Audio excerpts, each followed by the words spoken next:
Emily, are you okay? Jack was staring at me with a serious expression while I was happily devouring my second slice of apple pie. His eyes were burning right through me, but I pretended not to notice.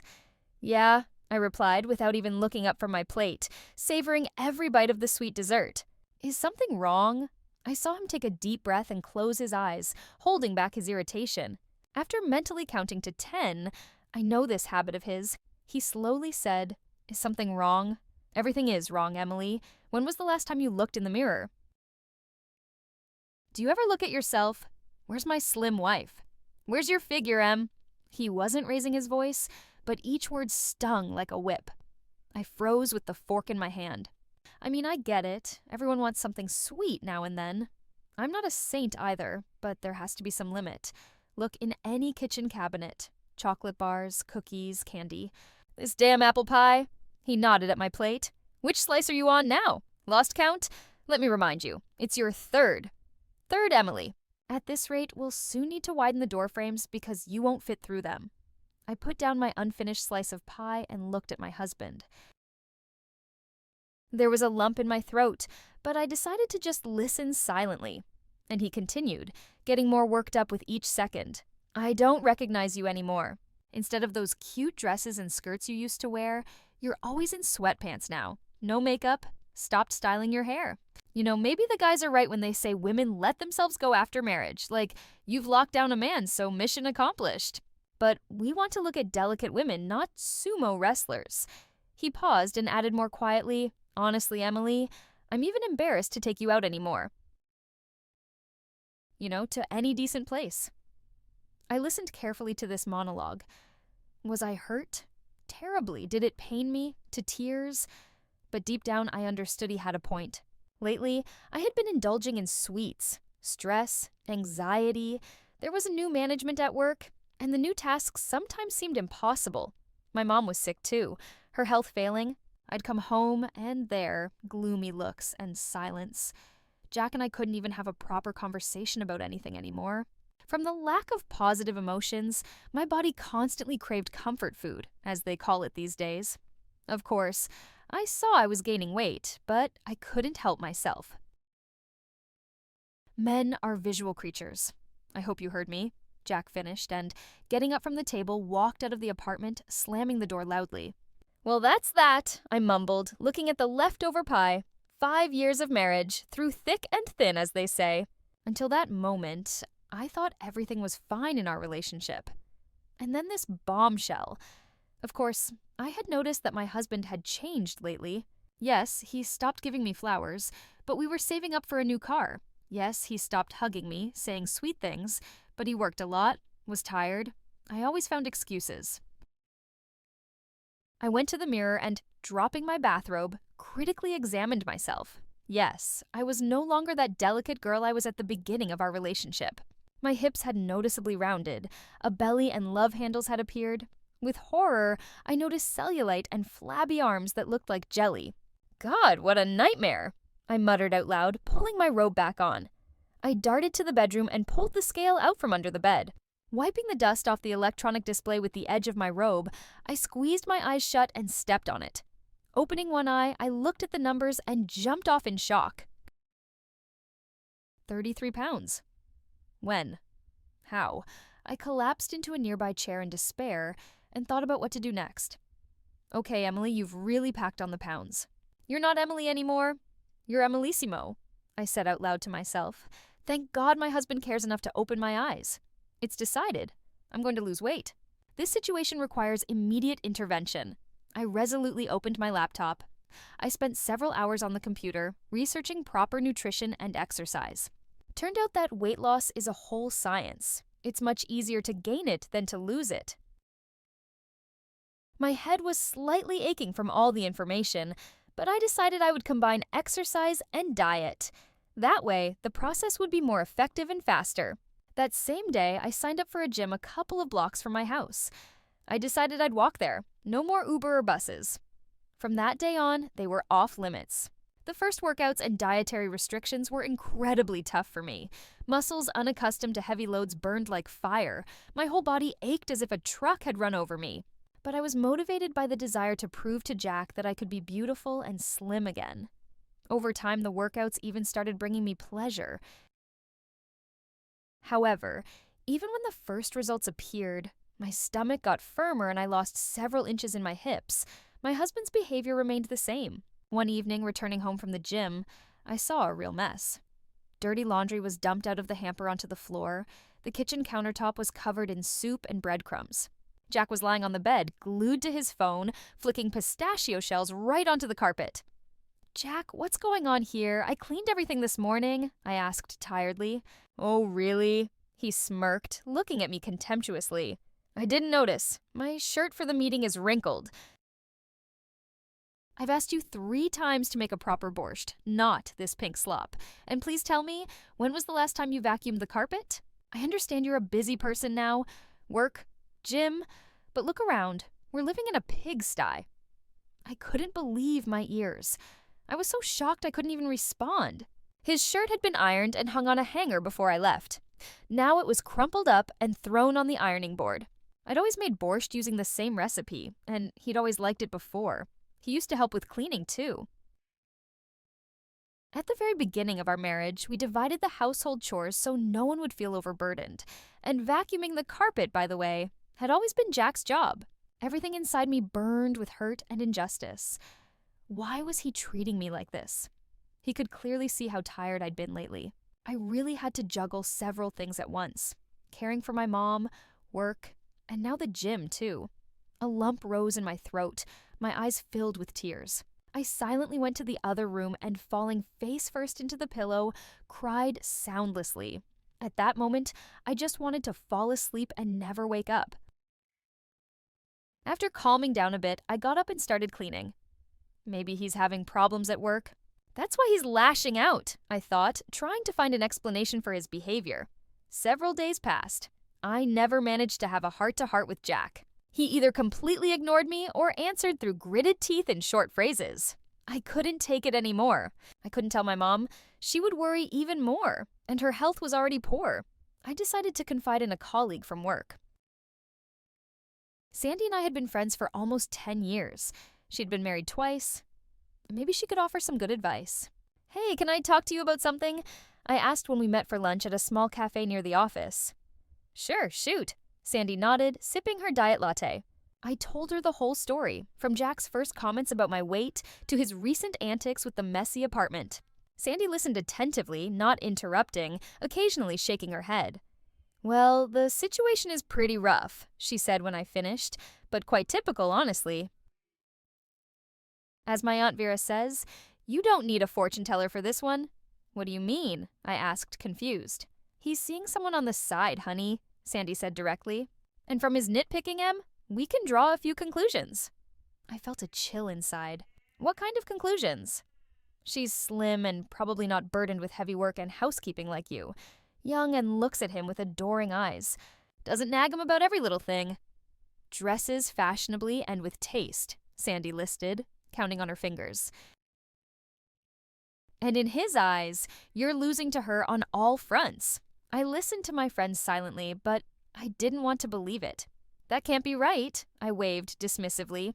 "Sandy, I'll believe anything but that. You just don't know my Jack. He's at work all the time.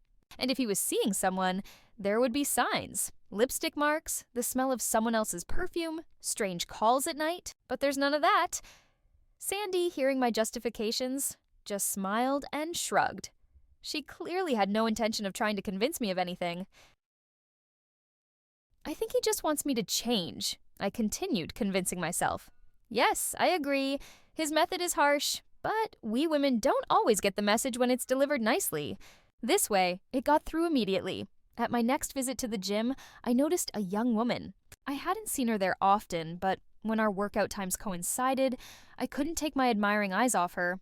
The stranger was the embodiment of femininity and beauty. It seemed like even Hollywood stars would envy her figure. Tiny waist, perfectly toned thighs, slender arms, straight posture. All the men's eyes in the gym were fixed on her. I thought if I could achieve even a tenth of such results, I would already look much different, and Jack would definitely notice and compliment me. I wonder how long she's been working out. I pondered, not daring to approach and ask. It felt awkward somehow.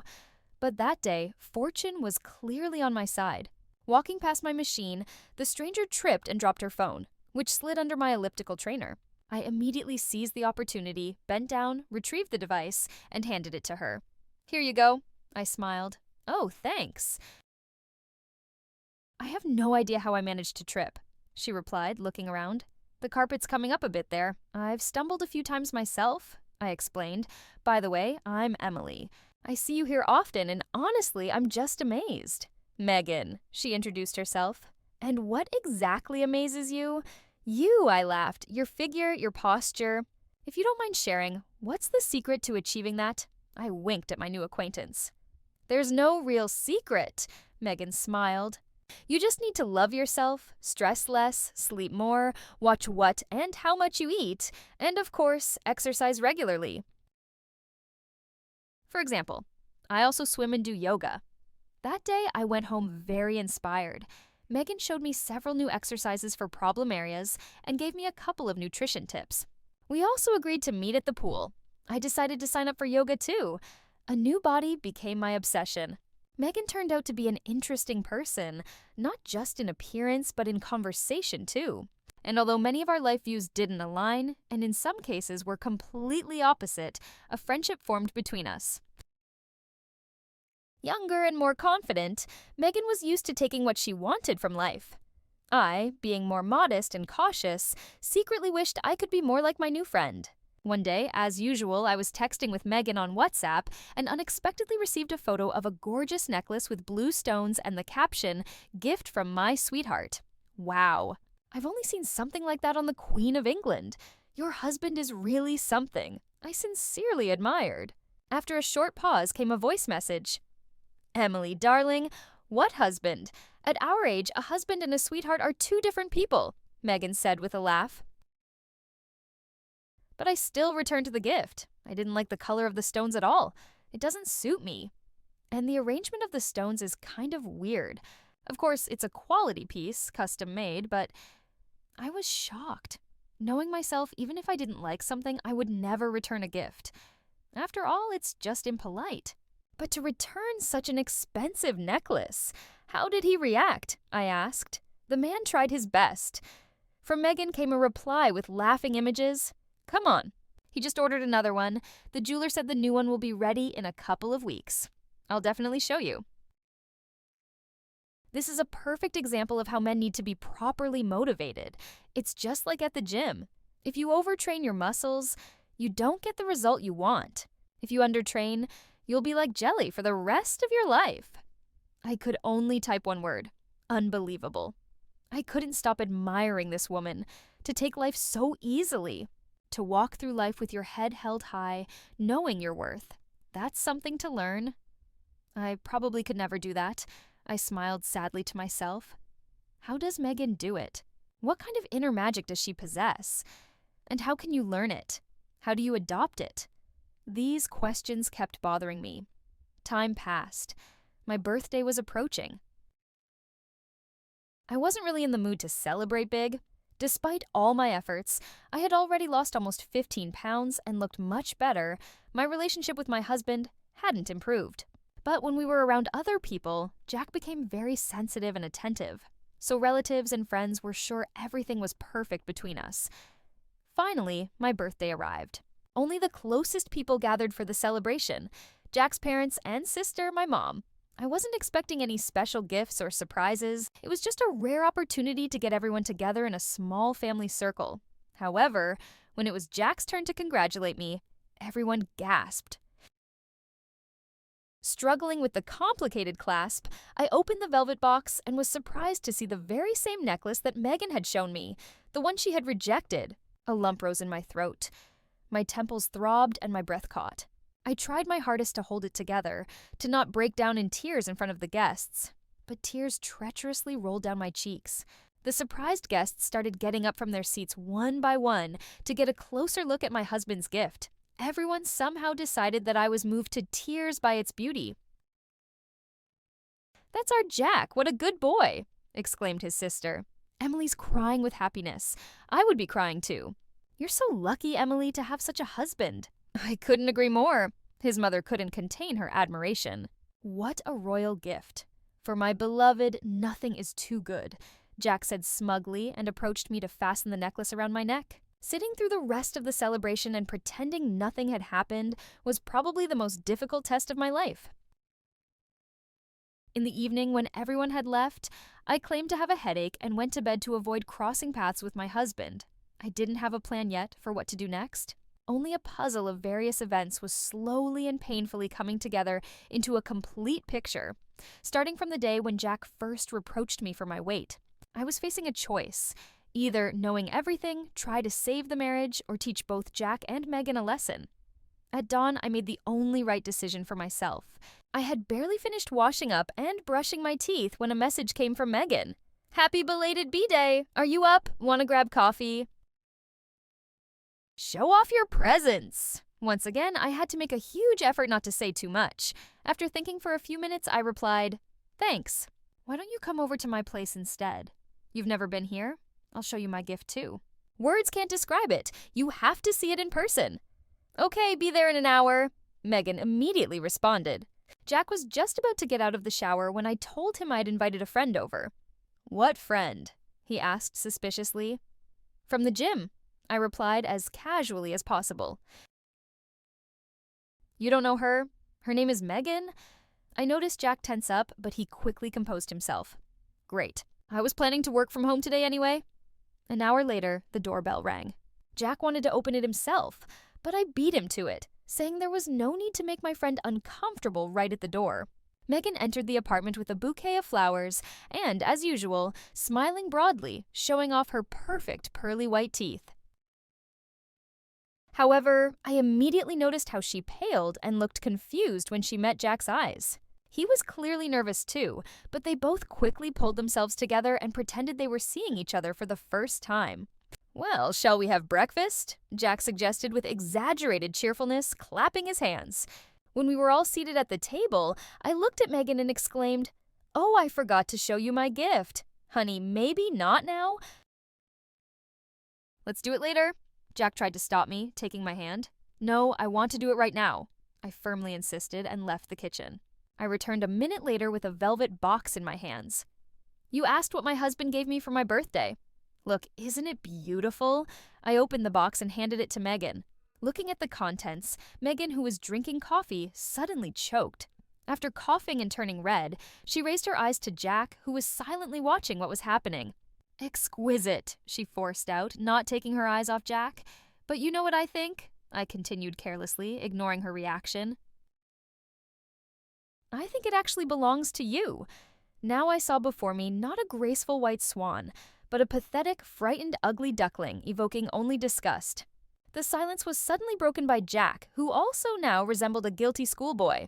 Don't get all worked up. I didn't do anything wrong. Let's figure this out. It's your fault. You stopped taking care of yourself, didn't want to lose weight." But these ridiculous words and excuses were already being spoken behind my back and meant nothing. I silently went to the bedroom, pulled out the suitcase I had packed the night before, and with a light step walked out, first to the hallway and then into a new life. And that's the whole story. I took a sip of my latte and looked at Alex, my new therapist.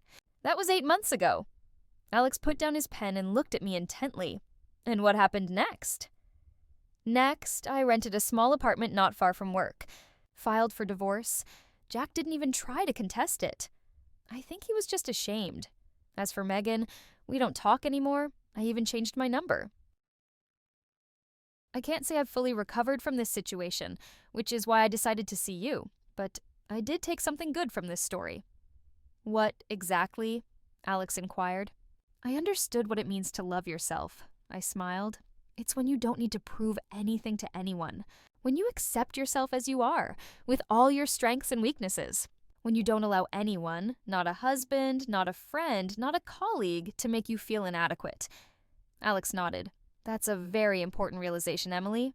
You know, I still go to the gym, but now I do it for myself, not to please someone else. I've lost another 15 pounds, and I'm comfortable in my body. Sometimes I eat pie, and I don't feel guilty about it. I started dating a colleague from another department. Nothing serious, just enjoying spending time together. He tells me I'm beautiful, and surprisingly, I'm starting to believe it. That's wonderful, Emily. You've done a lot of work on yourself. Yes, but there's still more to do. Sometimes I wake up at night thinking, what if I was too hasty with the divorce? What if I could have saved our marriage? Or I think, maybe I really wasn't a good enough wife. These thoughts haunt me, and I want to get rid of them. We'll work on that, Alex assured me. But I can already see that you're on the right path. You made a very difficult but right decision in that situation. You chose yourself, your dignity, and your self-respect. Many people live in toxic relationships for years because they're afraid of change or think they don't deserve better. I nodded, feeling tears welling up in my eyes. But these weren't tears of despair or self-pity, rather tears of relief and understanding that the hardest part was behind me. You know what else is funny? I smiled through the tears. Jack's mom called me last week, said she misses me terribly, and that I was the best thing that ever happened to her son. She also told me that Megan has already left Jack. Apparently, she found someone richer and more promising. And how do you feel about that? Honestly, I felt a strange satisfaction. Not that I wished them ill, but it's like it confirmed I was right about both of them. Jack never valued what he had, and Megan, well, she was just true to her nature. The only advice from her I really took to heart was that you need to take the best from life. And I try to follow that principle every day. Alex smiled. That's an excellent principle, Emily. And from what I can see, you're doing a great job. I looked out the window at the bright spring sun. Ahead was summer, new opportunities, and a whole life full of discoveries. And I was ready to meet it with my head held high. Yes, I'm doing okay, I said, smiling. And you know what? For the first time in a long time, I'm truly happy.